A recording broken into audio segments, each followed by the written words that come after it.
ಕೇಂದ್ರೀಯ ಸೇವೆಯ ಅಧಿಕಾರಿಗಳ ನೇಮಕಾತಿ ಮತ್ತು ಸೇವೆಗೆ ಸಂಬಂಧಿಸಿದ ವಿವಾದಗಳನ್ನು ತೀರ್ಮಾನಿಸುವ ನ್ಯಾಯಮಂಡಳಿ ಆಯೋಗ ಯಾವುದು? ಕೇಂದ್ರೀಯ ಆಡಳಿತಾತ್ಮಕ ನ್ಯಾಯಮಂಡಳಿ, ಕೇಂದ್ರ ಲೋಕಸೇವಾ ಆಯೋಗ, ರಾಜ್ಯ ಆಡಳಿತಾತ್ಮಕ ನ್ಯಾಯಮಂಡಳಿ, ಸೆಕ್ಯುರಿಟೀಸ್ ಮೇಲ್ಮನವಿ ನ್ಯಾಯಮಂಡಳಿ. ಈ ಕೇಂದ್ರೀಯ ಸೇವೆಗಳ ಅಧಿಕಾರ ನೇಮಕಾತಿ ಮತ್ತು ಸೇವೆಗೆ ಸಂಬಂಧಿಸಿದ ವಿವಾದಗಳನ್ನು ತೀರ್ಮಾನಿಸುವ ನ್ಯಾಯಮಂಡಳಿ ಆಯೋಗ ಯಾವುದಂದ್ರೆ ಕೇಂದ್ರೀಯ ಆಡಳಿತಾತ್ಮಕ ನ್ಯಾಯಮಂಡಳಿ. ಕೇಂದ್ರೀಯ ಆಡಳಿತಾತ್ಮಕ ನ್ಯಾಯಮಂಡಳಿ. ಭಾರತೀಯ ಪೌರತ್ವವನ್ನು ಪಡೆಯಲು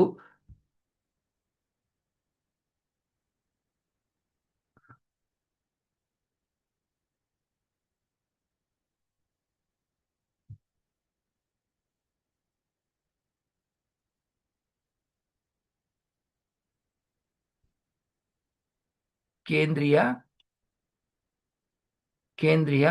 ಆಡಳಿತಾತ್ಮಕ ನ್ಯಾಯಮಂಡಳಿ ಭಾರತೀಯ ಪೌರತ್ವವನ್ನು ಪಡೆಯಲು ಅರ್ಹತೆಗಳನ್ನು ನಿಗದಿಗೊಳಿಸುವ ಅಧಿಕಾರ ಯಾರಿಗಿದೆ? ಭಾರತೀಯ ಪೌರತ್ವವನ್ನು ಪಡೆಯಲು ಅರ್ಹತೆಗಳನ್ನು ನಿಗದಿಗೊಳಿಸುವ ಅಧಿಕಾರ ಯಾರಿಗಿದೆ? ರಾಷ್ಟ್ರಪತಿಗಳು, ರಾಜ್ಯಪಾಲರು, ರಾಜ್ಯ ಶಾಸಕಾಂಗ, ಸಂಸತ್. ಭಾರತೀಯ ಪೌರತ್ವವನ್ನು ಪಡೆಯಲು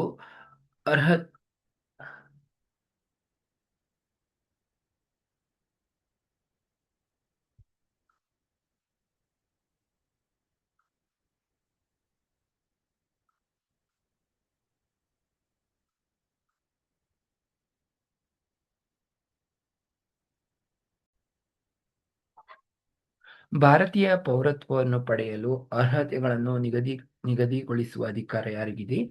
ಇದು ರಾಜ್ಯ ಶಾಸಕಾಂಗ.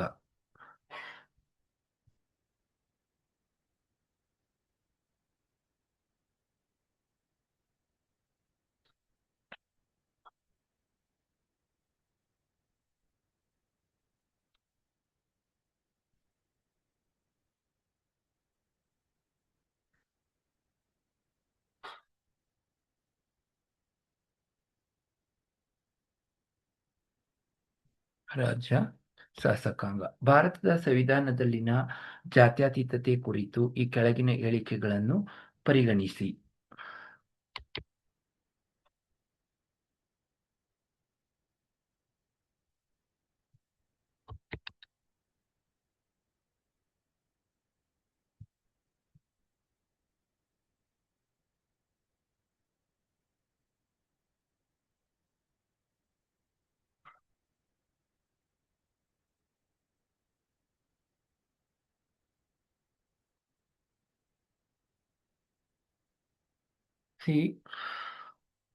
ಭಾರತೀಯ ಸಂವಿಧಾನದಲ್ಲಿನ ಜಾತ್ಯತೀತತೆ ಕುರಿತು ಕೆಳಗಿನ ಹೇಳಿಕೆಗಳನ್ನು ಪರಿಗಣಿಸಿ.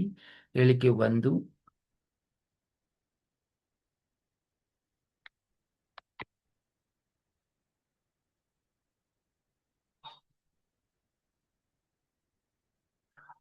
ಹೇಳಿಕೆ 1 ಜಾತ್ಯತೀತ ಪದವನ್ನು 1976ರ 42ನೇ ಸಂವಿಧಾನದ ತಿದ್ದುಪಡಿಯ ಮೂಲಕ ಪ್ರಸ್ತಾವನೆಗೆ ಸೇರಿಸಲಾಯಿತು.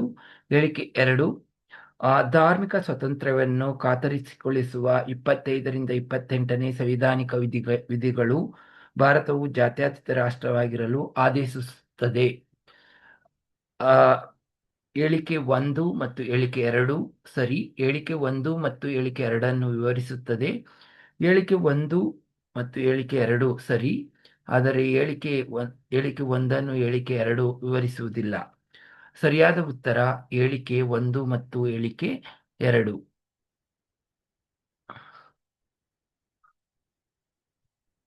ಸರಿಯಾದ ಉತ್ತರ ಹೇಳಿಕೆ 1 ಮತ್ತು ಹೇಳಿಕೆ 2. ಸ್ಥಳೀಯ ಸಂಸ್ಥೆಗಳ ಚುನಾವಣೆಗಳಲ್ಲಿ ಸ್ಪರ್ಧಿಸುವ ಅಗತ್ಯವಾದ ಕನಿಷ್ಠ ವಯಸ್ಸು 21 ವರ್ಷ, 25 ವರ್ಷ, 30 ವರ್ಷ, 35 ವರ್ಷ.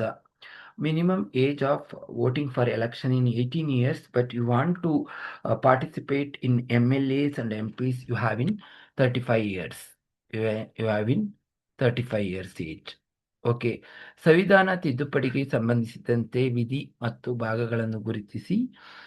366ನೇ ವಿಧಿ ಭಾಗ 9 ಭಾಗ 11, 362ನೇ ವಿಧಿ ಭಾಗ 11, 368ನೇ ವಿಧಿ ಭಾಗ 20, 368ನೇ ವಿಧಿ ಭಾಗ 21. ಸರಿಯಾದ ಉತ್ತರ 368 ಭಾಗ 20. ಇದು ಸರಿಯಾದ ಉತ್ತರ.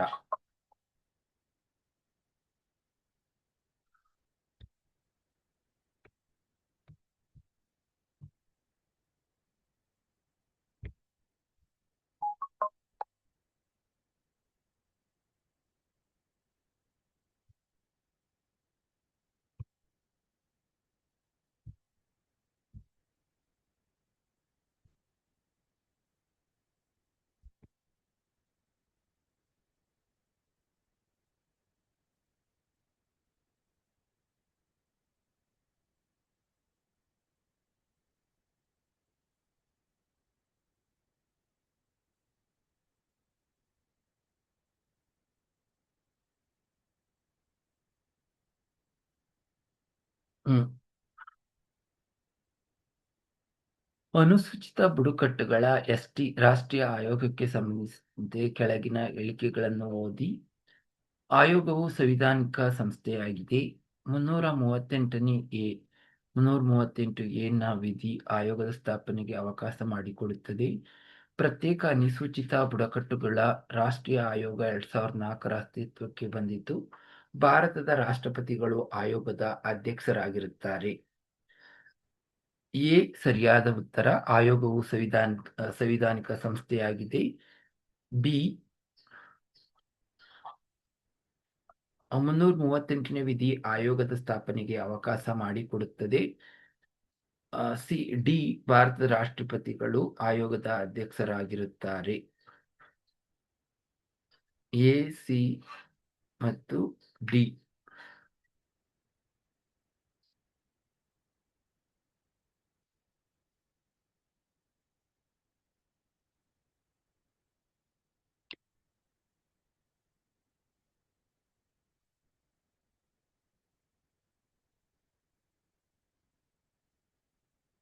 ಭಾರತದ ಸಂವಿಧಾನ ಎರವಲು ಪಡೆದ ಲಕ್ಷಣಗಳ ಮೂಲಗಳನ್ನು ಹೊಂದಿಸಿ ಬರೆಯಿರಿ. ಐರ್ಲೆಂಡ್ ಸಂವಿಧಾನ. ರಾಜ್ಯ ನೀತಿಯ ನಿರ್ದೇಶಕ ತತ್ವಗಳು. ಐರ್ಲೆಂಡ್ ಸಂವಿಧಾನ.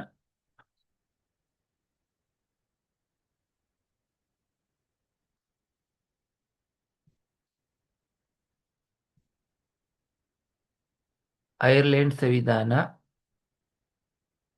ರಾಜ್ಯ ನೀತಿಯ ನಿರ್ದೇಶಕ ತತ್ವಗಳು. ಆಸ್ಟ್ರೇಲಿಯಾ ಸಂವಿಧಾನ. ಈ ಆಸ್ಟ್ರೇಲಿಯಾ ಸಂವಿಧಾನ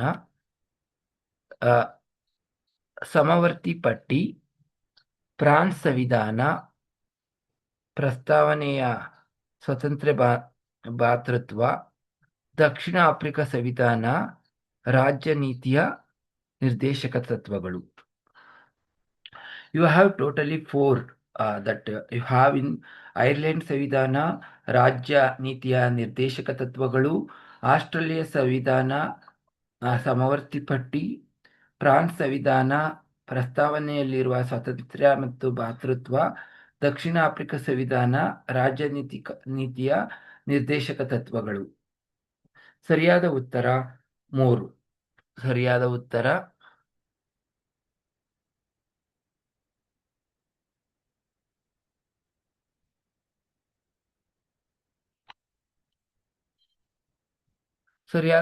ಸರಿಯಾದ ಉತ್ತರ 3.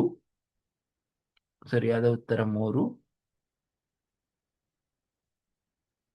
A equals 3 and B equal to 1, C equal to 4, D is equal to 2.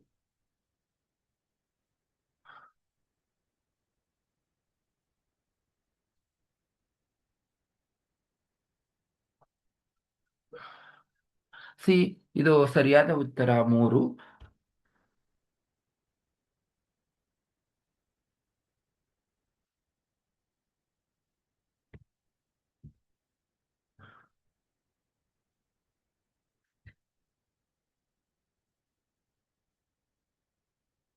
ಹೊಸ ಅಖಿಲ ಭಾರತ ಸೇವೆಯನ್ನು ಹೇಗೆ ಸೃಜಿಸಬಹುದು? ಹೊಸ ಅಖಿಲ ಭಾರತ ಸೇವೆಯನ್ನು ರಾಜ್ಯಸಭೆಯಲ್ಲಿ ನಿರ್ಣಯದ ಮೂಲಕ, ಸಂಸತ್ತಿನ ಕಾಯ್ದೆಯ ಮೂಲಕ, ರಾಷ್ಟ್ರಪತಿಯವರ ಆದೇಶದ ಮೇರೆಗೆ, ಯುಪಿಎಸ್ಸಿಯ ಆದೇಶದ ಮೇರೆಗೆ ಹೊಸ ಅಖಿಲ ಭಾರತ ಸೇವೆಯನ್ನು ಹೇಗೆ ಸೃಜಿಸಬಹುದು? ಆ, ರಾಜ್ಯಸಭೆಯ ನಿರ್ಣಯದ ಮೂಲಕ. ಹೊಸ ಅಖಿಲ ಭಾರತ ರಾಜ್ಯಸಭೆಯ ನಿರ್ಣಯದ ಮೂಲಕ.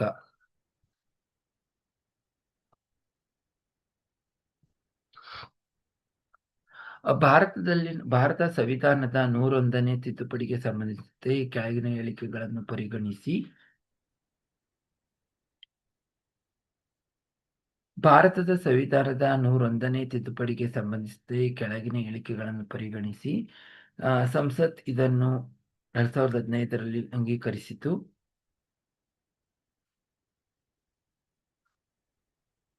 ಇದು ಜಿಎಸ್ಟಿಗೆ ಅನುವು ಮಾಡಿಕೊಟ್ಟಿತು. ಇದು ಜಿಎಸ್ಟಿಯ ಮಂಡಳಿಯ ಸ್ಥಾಪನೆಗೆ ಅವಕಾಶ ನೀಡಿತು. ಸರಿಯಾದ ಉತ್ತರ ಬಿ ಮತ್ತು ಸಿ. ಇದು ಸರಿಯಾದ ಉತ್ತರ ಬಿ ಮತ್ತು ಸಿ. ಸರಿಯಾದ ಉತ್ತರ ಎ ಮತ್ತು ಸಿ. ಭಾರತ ಸಂವಿಧಾನದ 101ನೇ ತಿದ್ದುಪಡಿಗೆ ಸಂಬಂಧಿಸಿದಂತೆ ಈ ಕೆಳಗಿನ ಹೇಳಿಕೆಗಳನ್ನು ಪರಿಗಣಿಸಿ. ಸರಿಯಾದ ಉತ್ತರ